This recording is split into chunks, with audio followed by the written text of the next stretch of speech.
Inilah Gorissa dan TV, membaca Indonesia dengan 3 metode. Metode pemikiran kritis. Malam kepada pemirsa Gorissa dan TV di seluruh Indonesia. Gorissa dan TV membaca Indonesia dengan 3 metode.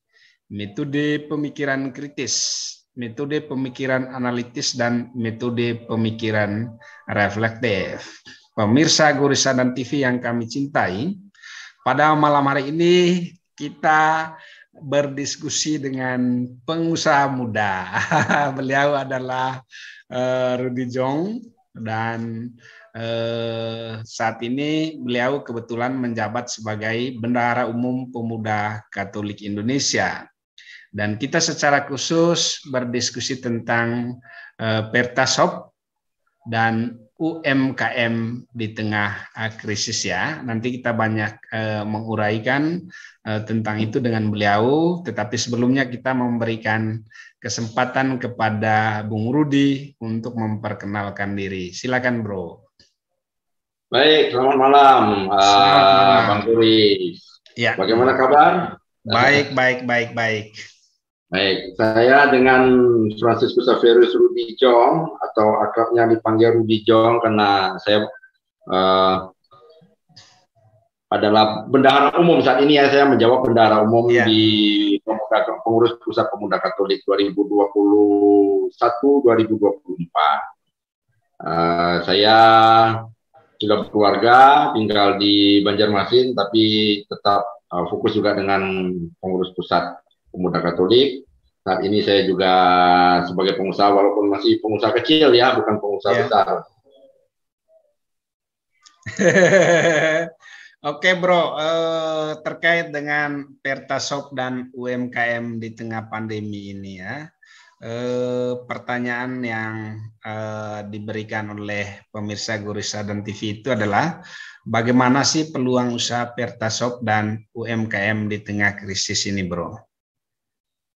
Ya, Pertasop ini adalah program dari Kementerian BUMN melalui perusahaan Pertamina-nya. Jadi program ini lebih kepada menciptakan pengusaha pemula baru yang nanti setidaknya akan menciptakan lapangan pekerjaan baru. Jadi Pertasop ini memang didesain untuk para pengusaha pemula dari kementerian melalui Pertamina ini, supaya nanti yang kita bilang Pertamini itu sebenarnya bentuknya lebih ilegal, Bang Goris. Dia Pertasop ini yang didukung oleh pemerintah. Jadi memang ini juga bukannya biaya murah, cuman cukup tinggi juga biayanya untuk Pertasop ini. Cuman saya rasa kalau ada semacam kemitraan mungkin akan jauh lebih mudah kepengurusannya, mungkin jauh lebih untuk permodalan mungkin bisa dibicarakan selanjutnya gitu, Bang. Oke, Bro, ini menarik ya. Bagaimana sih peluang usaha Pertasop dan UMKM ini, khususnya ini kan ya kita sedang mengalami krisis ekonomi tentu saja karena pandemi ya. Terutama juga adalah bagaimana peluang bagi masyarakat kecil ya untuk akses permodalan.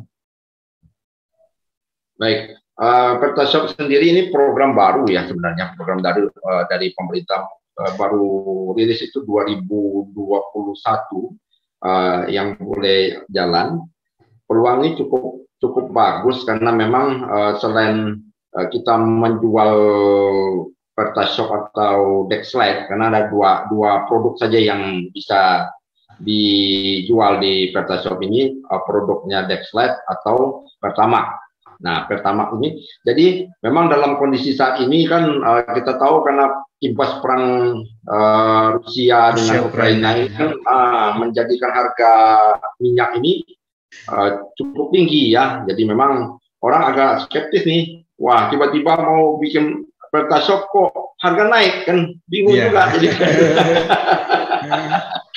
Jadi tapi sebenarnya bukan di kebijakan harga BBM ini kan tergantung dari pemerintah. Iya. Tidak suka juga kan BBM itu tetap dipergunakan kan. Pertamax sendiri pun sebenarnya juga masih lingkupnya masih subsidi sih sebenarnya Pertamax itu. Karena yang kita dapat informasi dari Pertamina itu hanya Pertamax Turbo saja yang saat ini mengikuti harga pasar yang sesungguhnya. Yang tidak disubsidi oleh pemerintah, apalagi Pertalite ya. Tapi memang di beberapa daerah itu agak kesulitan karena mereka lebih menggunakan bahan bakar subsidi, Bang Boris.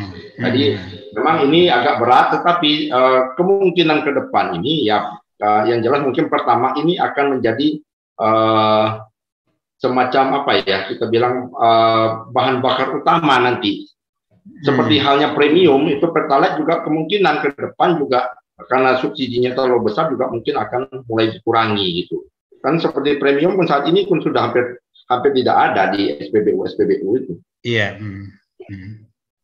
Nah, untuk Pertalite ini, untuk Pertashop sendiri, ini juga mengusung UMKM, program UMKM-nya dari Pertamina. Jadi kita selain menjual Pertamax atau Dexlite, itu kita juga bisa disinergikan dengan menjadi distributor gas, tapi gas yang non subsidi. Memang program ini untuk program non subsidi semua, juga termasuk juga dengan pelumasnya, pelumas dari Pertamina dan atau dengan agen BRI linknya, karena kita di Pemuda Katolik ini kan menggunakan BRI kan, nah itu menjadi agen BRI link. Jadi ini semacam lingkungan bisnis yang dibangun gitu loh, dengan utamanya memang di bahan bakar minyaknya itu yang kita bilang Pertamax atau Dexlite, tetapi yang menunjang ini cukup banyak gitu kan. Jadi bukan hanya terpaku pada satu produk saja, dia ada 3 atau 4 produk itu, Bang Boris.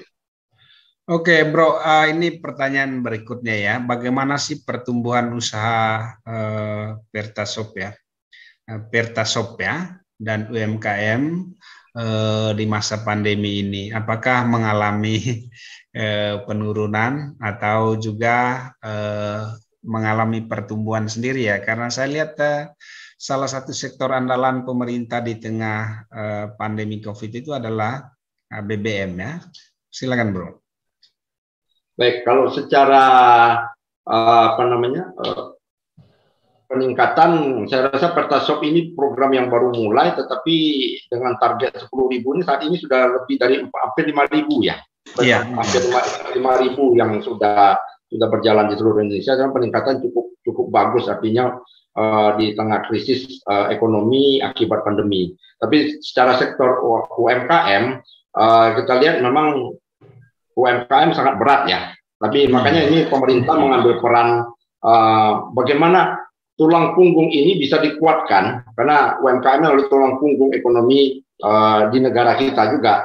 Jadi kalau ini dikuatkan, otomatis kan pendapatan masyarakat bisa dapat kembali, terus perputaran ekonomi juga bisa lancar gitu, Bang Boris. Oke, Bro. Ini kita lihat dari ini ya, mekanisme dan prosedur ya. Kalau misalnya ada masyarakat yang mau mendirikan usaha Pertashop, itu gimana prosedur dan mekanismenya? Saya lihat di web itu harus mendapat rekomendasi dari kepala desa. Kemudian tanahnya juga di depannya itu minimal 30 meter persegi. Itu gimana itu ya? Baik, jadi memang prosedurnya kalau kita tidak punya jaringan, mohon maaf ya, seperti Pemuda Katolik atau Ansor atau apa, mungkin agak sulit mendirikan Pertashop ini, karena privilege yang diberikan itu berbeda masing-masing, Bang Boris. Tapi kalau untuk masyarakat umum memang dibuka juga untuk masyarakat umum sebenarnya. Prosesnya juga lumayan lama ya. Tapi untuk yang privilege ini, yang kerjasama kemitraan dengan organisasi, itu mungkin agak dipermudah. Kita punya sendiri Google Form-nya untuk pendaftaran. Nah, dari situ nanti akan kita input data sesuai permintaan dari mereka. dari Pertamina-nya, bukan dari Pemuda Katoliknya ya Bang Boris ya, karena ini klasternya saja. Dari itu kita mengisi data itu, nanti dari pihak Pertamina-nya akan melakukan survei, mereka akan meneliti awal apakah ini layak diteruskan atau tidak, Bang Boris. Memang banyak data, karena memang harus kita pertama memang punya apa namanya, pertama kita harus punya tanah. Memang tanah itu minimalnya 210 meter persegi. Ya. Ya, hitungannya itu lebar di depan 15 meter dan panjang ke belakang itu adalah 14 meter. Itu minimal. Kenapa? Karena untuk manuver dari mobil tangki itu supaya mudah, Bang Boris. Bro, itu terkait dengan rekomendasi dari kepala desa, apa harus itu orang mau buka usaha harus mendapat rekomendasi dari kepala desa? Jadi kalau izin semua itu kan memang harus dilengkapi. Memang gitu harus dilengkapi. Nah, semuanya izin harus dilengkapi. Pertama sertifikat kita harus memang harus atas nama kita sendiri yang mengajukan, atau juga bisa atas nama orang lain, tapi kita yang mengajukan, tetapi dengan persyaratan sewa lahan, dan minimal sewa lahan itu 2 kali 5 tahun. 2 kali 5 tahun, Bang Boris. Supaya apa? Karena ini kerjasama ini kan batasannya sampai 10 tahun. Ya, 10 tahun ya. Nah, batasannya sampai 10 tahun. Memang harus ada izin, karena semua usaha kan kalau tidak berizin kan repot juga, apalagi berhubungan dengan Pertamina kan punya negara juga nih. Perlu lembaga semacam PT atau CV enggak? Ya, kalau untuk mendirikannya nanti memang diperlukan PT minimal PT perseorangan atau CV ya. Itu yang diperlukan, Bang Boris. Jadi itu untuk data semua kan, karena kita juga akan berhubungan dengan bank, dengan Pertamina untuk bayar apa segala itu kan, supaya pencatatan ke apa namanya, kesahihan dari dokumen badan usaha itu menjadi sangat penting. Bro, itu ada teman kita anggota DPRD ya, nanti saya sambungkan ya. Beliau bertanya, tolong sampaikan kepada Bung Rudi ya, bagaimana prosedurnya supaya saya bisa mendirikan Pertasop di Nabire. Di Nabire ya, memang daerah Papua ini agak sedikit unik ya, karena memang Pertasop ini tidak juga mencakup hampir semua, apalagi daerah-daerah pegunungan itu agak sulit, Bang Boris. Tapi kita akan berusaha bagaimana ini bisa pemerataan penyaluran penyaluran bahan bakar ini bisa hampir di seluruh Indonesia. Kita harap juga kemarin juga ada teman di Pegunungan Bintang, Pegunungan Bintang yang di Oksibil itu, mereka juga mengajukan, dan ini masih dalam proses. Mudah-mudahan sih disupport ya, karena saya lihat di tempat mereka juga Pertasop itu ada yang berdiri dan cukup banyak antrian itu, Bang Boris, cukup banyak. Kita mudah-mudahan lah semua daerah ini bisa di cover minimal dengan Pertasop ya, supaya harga BBM satu Indonesia itu sama gitu. Sama ya. Persyaratan nanti bisa kontak saya lah nanti kami jelaskan seperti apa gitu kan proses-prosesnya. Nah, kalau memang mau daftar, kami ada Google Form-nya khusus untuk klaster pemuda Katolik. Gitu. Ya, siap. Bro, ini juga menjadi sangat pentingnya. Saya beberapa kali ke pemerintah daerah ya.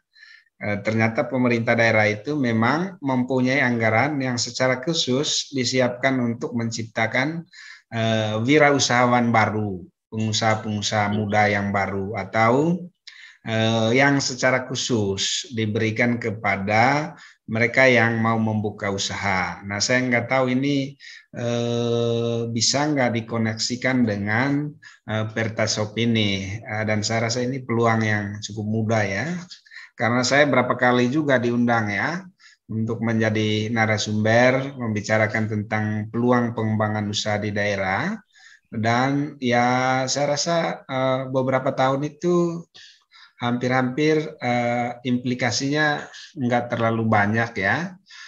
Kalau seperti ini kan real, apa yang harus dilakukan? Gimana, Bro? Untuk peluang-peluang koneksi dengan pemerintah daerah supaya ada dukungan lah, support dalam bentuk pembiayaan dari pemerintah atau dalam bentuk apalah yang bisa dikerjasamakan dengan pemerintah daerah. Baik, kalau untuk yang program, biasanya pemerintah itu program pelatihan ya, Bang Boris ya. Iya. Banyakkan program pelatihan atau mungkin dana desa. Tetapi dana desa ini kan aturan juga ketat ya, ketat. Memang pemanfaatan juga harus memang maksimal. Tetapi kalau PertaShop ini lebih pada usaha perseorangan sebenarnya. Usaha perseorangan. Perseorangan bagaimana mereka menciptakan usaha baru yang bisa meningkatkan derajat hidup mereka gitu loh, Bang Boris. Sebenarnya ini bisa dikerjasamakan dengan koperasi gitu kan, bisa juga. Jadi kalau ada misalnya lahan desa yang tidak dipergunakan, itu bisa juga dipakai, tapi harus harus dengan perjanjian yang baik ya, supaya tidak timbul konflik di kemudian hari. Dan tanah desa itu dipergunakan untuk pengelolaan PertaShop gitu, Bang Boris. Tapi kalau secara kita sih sebenarnya mendukung pemerintah ya, melalui program Pemuda Katolik ini juga pengennya begini, bagaimana menciptakan pengusaha-pengusaha pemula baru melalui kader-kader kita, supaya kedepannya kita nih mampu secara ekonomi, UMKM-nya bisa berjalan, otomatis taraf hidup masyarakat juga jauh lebih baik kan. Sebenarnya pemerintah program-program pelatihan itu baik saja, cuman memang hitungannya akhirnya nggak konkret gitu loh. Sebenarnya pemerintah harus pancingan apa sih yang diberikan kepada mereka itu supaya menjadi konkret gitu kan. Pelatihan itu kan kadang-kadang selesai pelatihan ya sudah nggak ada tindak lanjut lagi. Nah, itu yang akhirnya sayang gitu. Sebenarnya itu bisa disinergikan dengan misalnya dengan perusahaan-perusahaan BUMN atau Kementerian Koperasi, bisa menjadi binaan apa nih? Misalnya binaan Pertamina. Nah, kita bisa bikin macam kerajinan tangan atau apa segala yang dibantu oleh pihak Pertaminanya. Mungkin dari segi permodalan. Nah, itu CSR itu kan sebenarnya bisa diajukan, Bang Boris.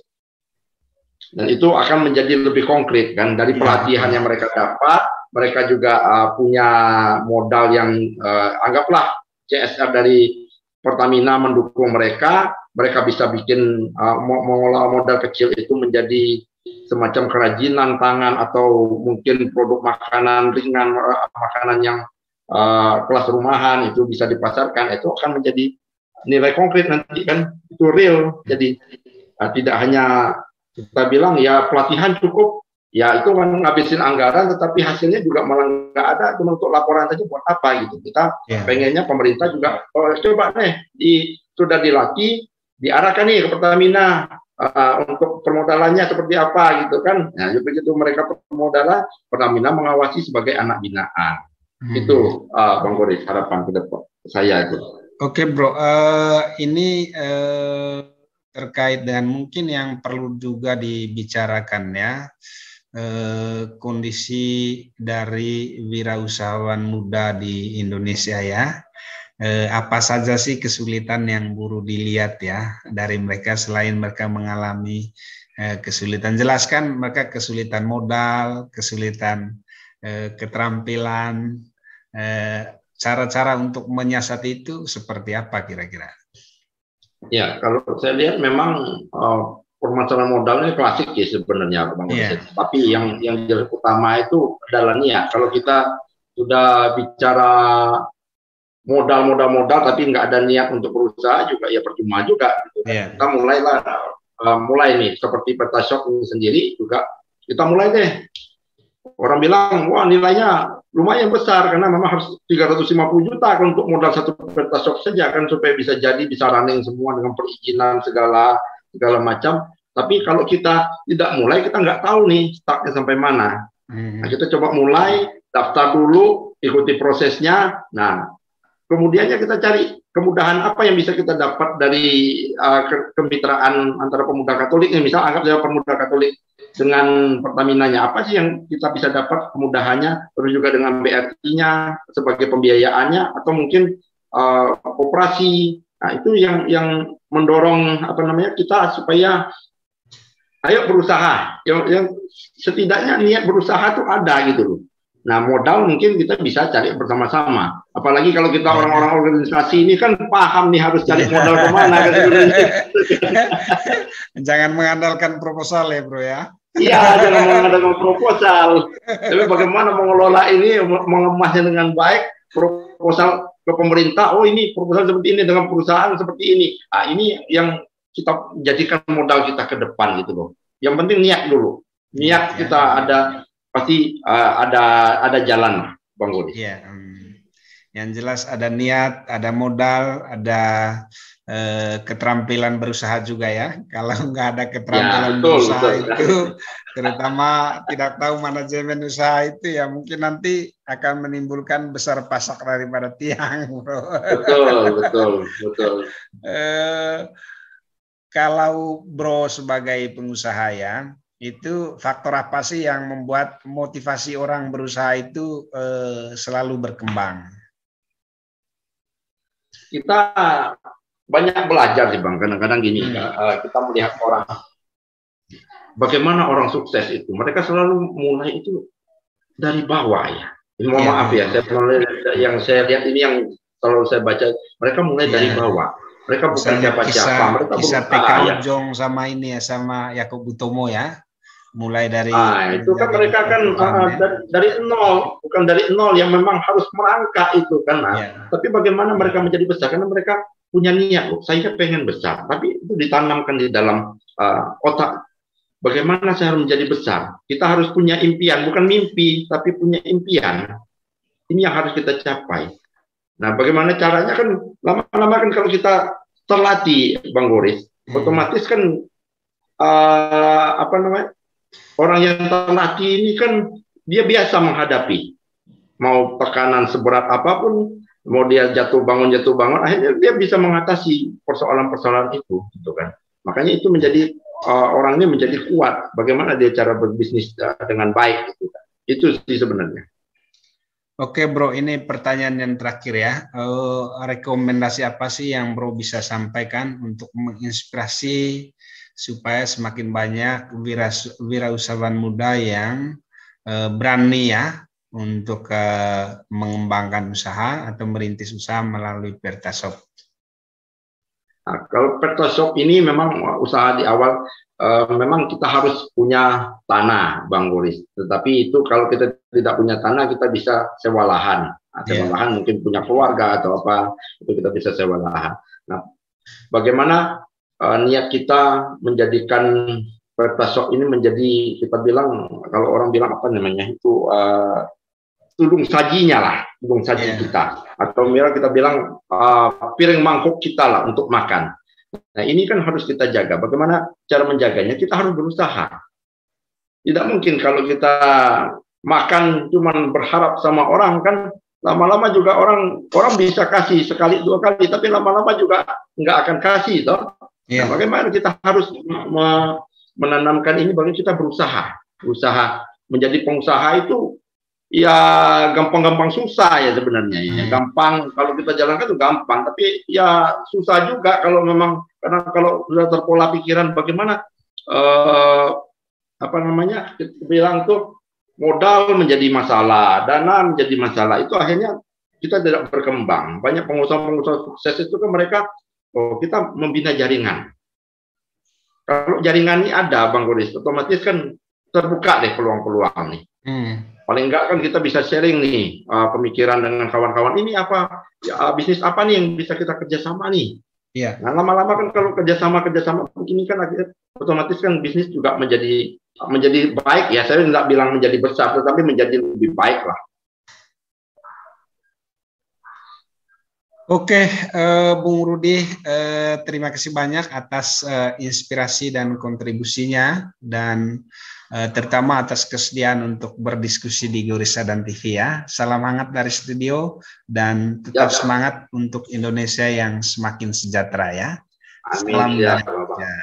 ya,